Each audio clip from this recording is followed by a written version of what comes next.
بینەرانی خۆشەویست سڵاوێکی گرمتان پێشکەش خۆشحاڵین لەوەی کە جارێکی تر لە بەرنامە ئێوە بینەرانەوە دەبینە میوانی ماڵەکانتان.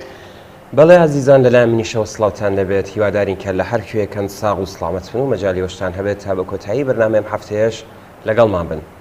فەرموون ناوبڕێکی کورد بینن دێنەوە خزمەتتان بۆ پێشکەشکردنی بابەتەکانی ئەم هەفتەیەمان.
ئەم ڕۆژانە لەگەڵ قوڵبوونەوەی قەیرانی ئابووری ڕژیم و پەرەسەندنی ناڕەزایەتی جەماوەری لە دژی کۆماری ئیسلامی و هەروەها هاتنی وەرزی هاوین، دەستگا تەبلیغاتیەکانی ڕژیم و هێزەکانی سوپا و بەسیج و لیباس شەخسی و گەشتە جۆراوجۆرەکان لە پلانێکی هاو ئاهەنگدا شاریان بۆ سەرژنانی ئەو وڵاتە بە بۆنەی بەڕێوە نەبردنی حیجابی ئیسلامی زۆرم لێ تونتر کردوێتەوە.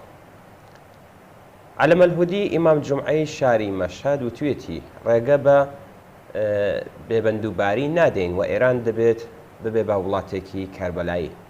هاشمی دائمی ئەندامی شۆڕای شاری مەشهەد وتوێتی با مەمورەکانی مترۆ ڕاگەیاندراوە کە سەبارەت بە بەرخورد و ناساندنی ژنانی بەدحجاب سەرەتا هشداریان پێ بدەن ئەگەر ئەوەش نەکرا بەوە دەستێنانی بەڵگەی سلمێنەر بابەتەکە بە پۆلیس ڕابگەێنن تا بتوانن لە داهاتوودا بەرەو ئەو هەنگاوە بنێن کە مافی کەڵک وەرگرتن لە خزمەتگوزاریە گشتیەکان لەو کەسانە زەوت بکەن.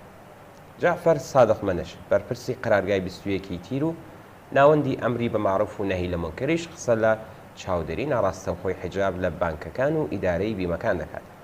محەممەد هادی ئیمانیە وستانداری فارس دەڵێت ئەولەویەتی ئێمە لە وەرزی هاویندا بابەتەکانی پەیوەندیدار بە حیجابەوەیە.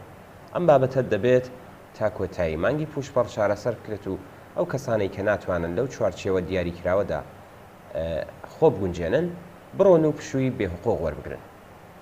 فەرج شجاعی فەرماندەی ئینتیزامی شاری شیراز وێڕای ئاماژە بە کۆبوونەوەی کۆمەڵێک لاو لە بلواری چەمرانی شاری شیراز دەڵێت مەئمورە ئینتیزامیەکان لێکۆڵینەوەکانی خۆیان لەم بوارەدا دەست پێ کردووە و ئاگادار بوون کە بەداخەوە هێندێک کەس بەبێ لە بەرچاوگرتنی تێبینیە شەرعیەکان و ڕێی شوێنە یاساییەکان لە کۆتایی وەرچەکەیاندا حیجابیان ڕەچاو نەکردووە. ناوبراو هەروەها دەڵێت بە هاوئاهەنگی لەگەڵ دەستگای قەزایی چەند کەسیان لە ڕێبەر و سەبەبکاری بەڕێوەبردنی و کۆبوونەوە ناسایە لە بواری چەمرانی شیراز دەست بەسەر کرد. هێزەکانی ڕژیم ڕاستپێردراون کە ئەم پلانە دژی ژنانەیە بەڕێوە بن. بۆ ئەم مەبەستە سەرجەم ئۆرگانەکانی سەر بە حکوومەت بەسیج بوون تا بە ناوی ئەمنیەتی ئەخلاقی پێڕای ئەزیەت و ئازاری ژنان سەرجەم کۆمەلگار چاوترسێ بکەن. تونکردنەوەی گوشار بۆ سەرژنان بە بیانی بەدحیجابی ئەگەرچی ڕیشەکەی لە ئیدیۆلۆژی و باوەڕەکانی ڕژیمدایە، بەڵام ئەمڕۆکە وەک ئامرازێکی سیاسی نەتەنیا لە دژی ژنان بەڵکو لە دژی سەرجەم کۆمەلگا بەکاردەهێنرێت. ململانەی لەسەر حیجابی ژنان لە هەردوو لایەنەوە واتە هەم لەلایەن ڕژیم و هەم لەلایەن توێژی ژنانەوە نەبەردێکا کە لایەن و ئەنگیزەکانی لە خودی بابەتی حیجاب ئەولاترە. بابەتی حیجاب لەلایەن ڕژیمەوە ئامرازێکە بۆ هێز نواندن لە شەقامەکان، توندکردنەوەی کەشی سەرکوت و خەفەخان، چاوترسێنکردنی سەرجەم کۆمەلگا و هەروەها لەلایەن ژنانیشەوە نەبەردی ئیرادەیە و هەوڵێکی نمادینە بۆ دەربازبوون لەو جێگە و پێگە پڕ لە سوکاتی و ژێردەستەیی کە ڕژیم بەسەریدا سەپاندوو. سیاست داڕژرانی ڕژیمی ئیسلامی کە دەزانن ژنان تەسلیمی ئەم بێمافی و هەڵاوارنانە نابن، لەلایەکەوە تەرکیزێکی زیاتریان کردوتە سەر مەدرسەکان و باخچەی ساوایان بۆ ئەوەی هەر لە سەرەتای منداڵیانەوە فەرهەنگی کۆنەپەرستانی خۆیان لە بیر و مێشکی نەوەی دوا ڕۆژی وڵاتدا جێبخەن و لەلایەکی ترەوە بە ئاشکرا باس لە بێمافیکردنی ژنانی بێحجاب و بەدحیجاب لە خزمەتگوزاریە گشتیەکان دەکەن.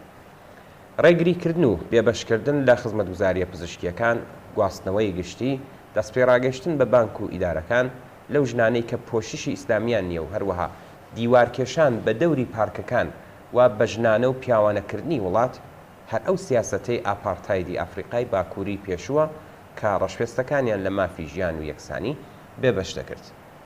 هەروەک چۆن ئاپارتایدی جنسی و سیاسەتی هەڵاواردنی ڕەگەزی لە ئەفریقای باکوور شکستی خواردو لەگەڵ نەفرەت و بێزاری خەڵک لە جیهان بەرەوڕووبەوە، سیاسەتی ئاپارتاید و هەڵاواردنی جنسی کۆماری ئیسلامیش لەگەڵ شکستێکی گەورەتر بەڕوو دەبێتەوە و هەر ئێستاش شایەتی خەبات و خۆراگری ملیۆنان کەس لە ژنان و پیاوانی شەریف و لە دژی ئەم کۆنەپەرستیە مەسەبیین. محکومکردنی سیاسەتی ئاپارتایدی ڕاگەزی ڕژیم و پشتیوانی و هەستی هاوچارە نووسی لەگەڵ ژنان بە ئاراستەی پاشەکشەپێکردن بەو لات و چەقوپێشانەی حکوومەت کە ژنان دەدەنە بەر ئەزیەت و ئازار هەرکی سەرشانی هەر ئینسانێکی شەریف و ئازادی خوازە. ژنانی ئێران لە ماوەی 4 دەهەی ڕابردوودا ژنان زۆرترین کارەسات و نەهامەتیان لەلایەن ڕژیمەوە تەحمل کردووە. لە هەموو ئەو سەردەمانەدا ژنان سەنگەر بە سەنگەر لە بەرامبەر یاسای کۆنەپەرستانە و زاڵمانەی ڕژیمدا خۆراگری و بربەرەکانیان کردووە و دەیکەن. کۆماری ئیسلامی گەلێک هەوڵی داوە تا وێڕای بەکارهێنانی ئامرازی سەرکوتی ڕاستەوخۆ بە پەشبەسن بە ئاین ستەم لەسەر ژنان بکات بە باوەڕێکی دەرونی و بەو قەناعەتیان بگەێنێ کامل بە جێگە و پێگەی نزم و ژێردەستەیی خۆیان بدەن. بەڵام لەم کارەدا نەتەنیا سەرکەوتوو نەبوو، بەڵکو گرکانی ڕق و تووڕەی ئەوانی پتر هەڵگیرسان. ئەوەی کە ئەمڕۆ لە گۆڕەپانی خەباتی سیاسی و کۆمەڵایەتی ئێراندا لەباری حزوری بەربڵاوی ژنان بەرچاو دەکەوێت، تەنیا بەشێکی چکۆلەیە لەو شەپۆلە عەزیم و خۆشاوی کە لە ڕێدایە. ناوبڕێک بینن دێنەوە خزمەتە.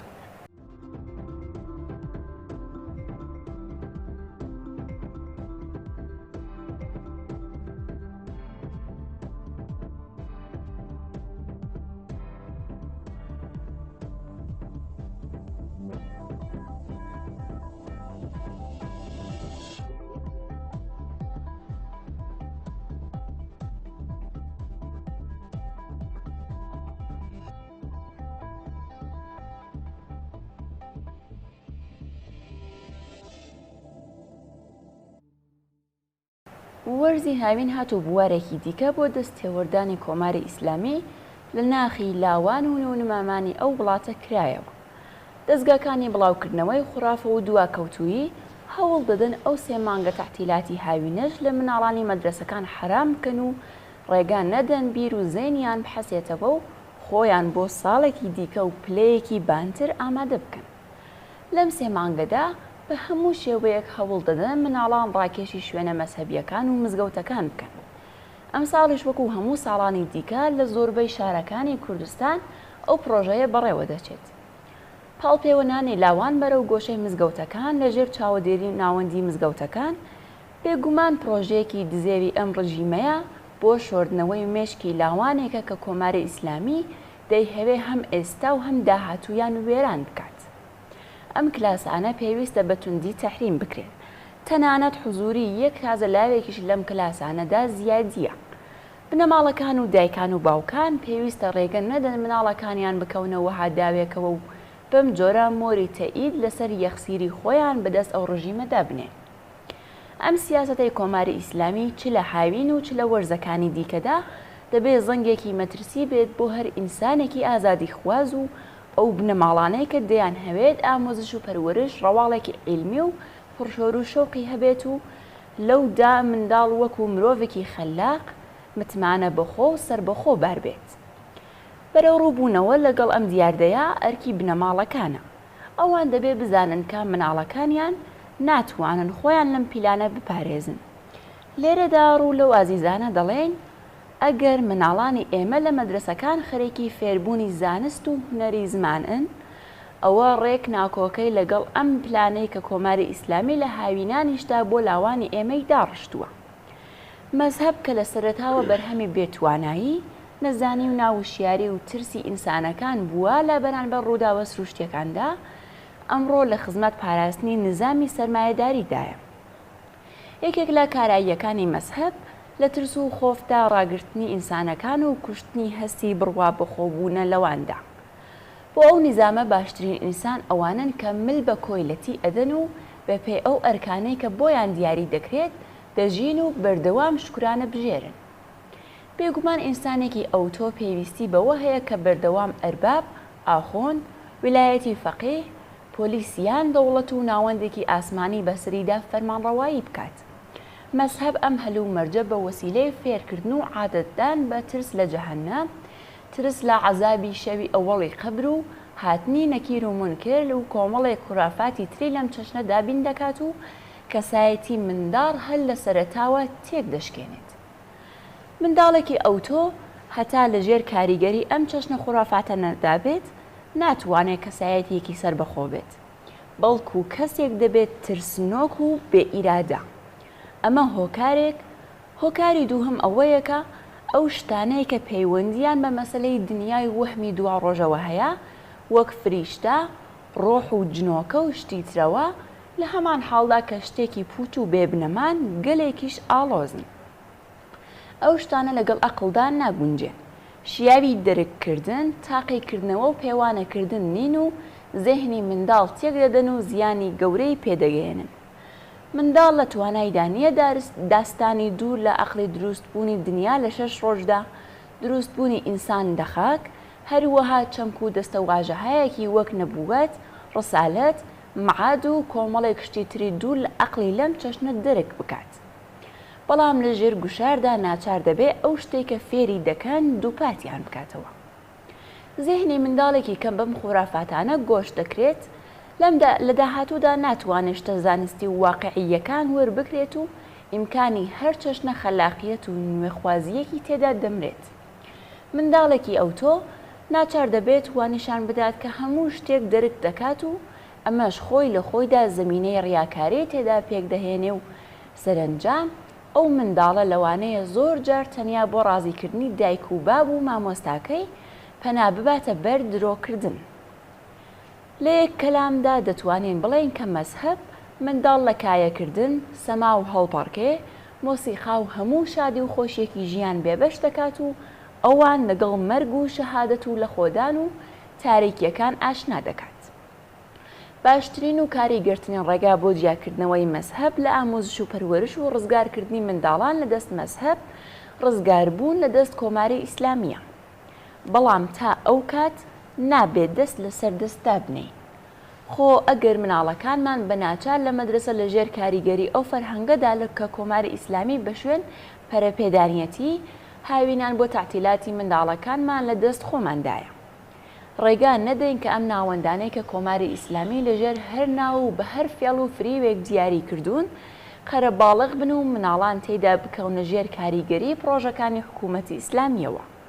تەنانەت ئەگەر ئەم پرۆژەیە لە ژێر ناوی ئۆردوی هاوینی و سەفەر بۆ ئەملاو ئەولاش داڕێژرابێت. لە کۆتاییدا پێویستە بوترێکە فێرکردن و بارهێنان دەبێت بە تەواوی لە مەسەرجیا بکرێتەوە و مەجال بدرێ بە مناڵان و مێرمنداڵان دوای ئەوەی گەیشتنە تەمەنی یاسایی واتە بانتر لە 18 ساڵ خۆیان باوەڕمەندی یا بێ باوەڕی بە مەسەب و یان هەر ئیدۆلۆژیەکی دیکە هەڵبژێرن. ئەو کارە ڕژیم کە هاوینەکانی مناڵانیش بە فیرۆدات غێرە ئینسانی و زوڵمێکی ئاشکرایە لە مناڵانی ئەو وڵاتە. دوای ناوبڕێک دێنەوەلاتە.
شان باشانی کۆمەڵە بەهاران ئەم ڕۆژانە لەگەڵ تونبوونەوەی قەیرانی ئابووری لە ئێران و پەرەسەندنی هەژاری گەلێک ئازاری کۆمەڵایەتی جۆرا و جۆر ڕوویان لەو کۆمەڵگایە کردووە. لەشفرۆشی یەکێک لەوانەیە. ئەگەر ئەم دیاردەیە لە ڕابردووشدا هەبووە، ئێستا بە شێوەیەکی بەرچاو پەرەی سندووە. وەکاری ئەم پەرەسەندنە هەم ڕیشەی لە دەسەڵاتی کۆماری ئیسلامیدا بەگشتی و هەم ڕیشەی لە هەژاری لە ڕادەبەدەری ئەم سەردەمەدایە. ئەگەر بمان هەوێت بە شێوەیەکی دیاریکرا و هۆکارەکانی وردکەینەوە دەتوانین ئاماژە بەم خاڵانەی خوارەوە بکەین. نەبوونی هەلی گونجاو بۆ کار، نەبوونی ئیمکان بۆ فێرکردن و بەرهێنان لە بوارە جۆرا و جۆرەکانی بەرهەمهێنان و خزمەتگوزاریدا بۆ ژنان، نەبوونی پشتیوانیەکی کۆمەڵایەتی بۆ ژنانی بێسەرپەرست ویان خەساردیت و کە حورمەت و کەرامەتی ئەوانی تێدا پارێزراوێت، هاوسەرگیری ئیجباری و نەخوازراو، دەسەڵات و یاسا و ئەحکامی دژبەژن کە لە کۆمەلگادا و لە بێدادگاکانی ڕژیمدا بەڕێوە دەچێت، دەسەڵاتی فەرهەنگ و سنەتی باوک سالارانە و پیاو سالارانە، بەڕسمی ناسین و یاساییکردنی چەند هاوسەری پیاوان لەوانە چوارژنی ڕسمی و هەروەها بە سیغەکردنی ژنان واتە کڕین بۆ مەسرف و بەندکردنی ژنان لە سەعاتی و بگرا تا چەند ساڵ، بازرگانیکردن بە کچان و ژنانی لاو، فرۆشتن و ناردنیان بەرەو شێخنشینەکان و هەروەها ماڵە لەشفرۆشەکانی تورکیا، پاکستان و وڵاتانی دیکەی ناوچەکە، گیرۆدەبوون بە موادی مخەدر، ئەوانە و گەلێک هۆکاری تریش دەست دەدەنە دەستی یەکتر و لەو بارودۆخەدا کە ژیانیش دژوارتر بووتەوە زیاتر لە جاران ئەم دیاردەیە پەرە پێدەدەن. بەرنامەی کۆمەڵە بۆ دەسەڵاتدارەتی جەماوەری لە کوردستان لە پاڵ هەموو کێشە کۆمەڵایەتیەکانی ئەو کۆمەڵگایە سەرنجی داوەتە ئەو بابەتەش. لەم بەرنامەیەدا هاتووە لەشفرۆشی یەکێک لە شێوازەکانی ستەمە کە لە کۆمەڵگای سەرمایەداریدا بەسەر ژناندا دەسەپێندرێ و خەبات لە دژی لەشفرۆشی بۆ گەڕاندنەوەی کەسایەتی ئینسانی ژن لە کۆمەلگا کارێکی بنەڕەتی و حیاتیە. هەژاری و دابین نەبوونی بواری کۆمەڵایەتی و ئاستەنگە یاسایی و ئەمەلیەکان کە لەسەر ڕێگای کاری ژنان و سربەخۆیی ئابووری ئەوان لە ئارادایە، هەروەها هەبوونی فەرهەنگ و نەریت و ڕەوشتی پیاو مەزنانە لە هۆکارەکانی خوڵقاندن، پاراستن و پەرەگرتنی لەشفرۆشی لە کۆمەلگای ئەمڕۆدایە، دەمارگرژی و بارهێنانە مەسەبیەکان هەروەک ئەزمموی حکوومەتی ئیسلامی کە لە ئێران نیشانی داوە بە بەهێزکردنی نظامی پیاومەزنی و سەقامگیرکردنی باری ژێردەستەی ژن، خۆی ئەمە بۆتە هۆی پەرەگرتنی لەشفرۆشی لە کۆمەلگادا. لە ناوبردنی لەشفرۆشی لە گرەوی خەبات لە دژی هەموو ئەو هۆکارانەدایە کە ئاماژەی پێکرا، هەروەها بۆ بەگشتدا چوونەوەی لەشفرۆشی ئەم کارە بە پەلانە پێویستن.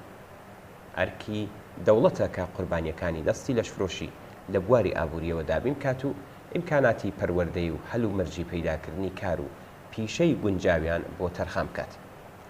هەڵخەرێنەران و پەرەپێدەرانی لەشفرۆشی دەبێت لە لایەن یاساوە لیان کۆڵ درێتەوە و سزا بدرێت.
مەترسی لەسەر جەنگەڵ و لێرەوارەکانی ئوستانی ئازەربایجانی غەربیتان بۆ باس دەکەین.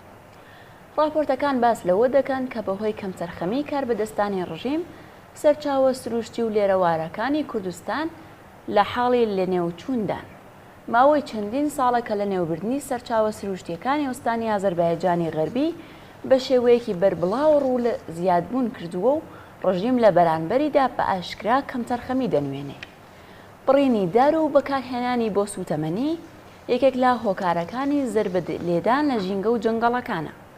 کەمی داهات، نەبوونی هەلی کار، جێبەجێ نەکرانی دروستی یاسا و سەرپێچیکردنی جەنگەڵبانان بە هۆکارە سەرەکیەکانی قاچاقی دار بە ئەژمار دێت. ڕووبەری دار و لێرەواری ئوستانی ئازەربایجانی غەربی کە نزیک بە 100,000 هێکتار مەزەند کراوە لەگەڵ کۆمەڵی کێشەی وەکو داگیرکردن و ئاگرکەوتنەوە بەرەو ڕوو بوونەتەوە. بەپێی ئامارە ڕەسمیەکان هەموو ساڵێک نزیک بە 400 هێکتار لە سەرچاوە سروشتیەکانی ئازەربایجانی غەربی بۆ پرۆژەی بیناسازی و نیشتەجێبوون تەرخان دەکرێت. هەروەها 6,000 هێکتار لە دارستانەکانی ئەو ئوستانە بەهۆی گۆڕانکاری ئاو و هەوا، کەمی باران بارین و نەبوونی بودجە و ئیمکانات بەرەو ڕووی لە ناوچوون بوونەتەوە. هەڵبەت ئەوە تەنیا ئازەربایجانی غەربی نییە کە بەدەست ئەو کارە ساتەوە دەناڵێنێت. سروشت و لێرەوارەکانی شاری جوانڕۆ ماوەی چەند ساڵێکە بەهۆی کەمتەرخەمی بەرپرسانی ڕژیم و هەلپەرستی کەسانی بێمەبالات و هەروەها نەخۆشی دارەکانەوە لەگەڵ مەترسی و هەڕەشەی لە ناوچوون بەرەو ڕووبوونەتەوە.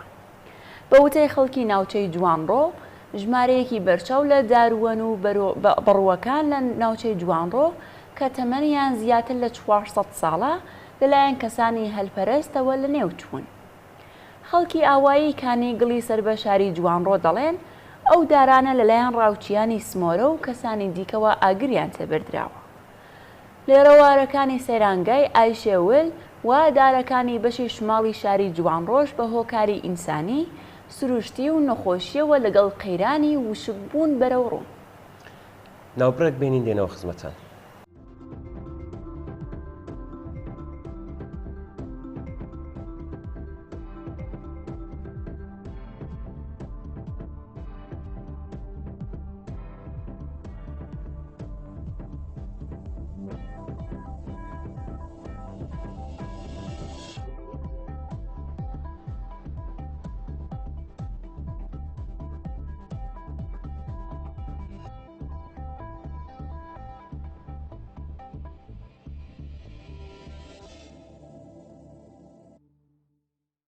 بەڵێ بینەرانی خۆشەویست، بەم جۆرە گەشتینە کۆتایی بەرنامەی هەفتەیە ئێمە و بینەران زۆر سپاس بەوەی کە تا ئێستا لەگەڵمان بوون. چاوەڕێی نامە و ئیمەیل و پەیوەندیەکانی تەلەفۆنی ئەوەین بۆ هەرچی زۆرتر ڕازانەوەی بەرنامەکەی خۆتان پەیوەندیمان پێوە بکەن و ڕاوبۆچوونەکانتان باس بکەن.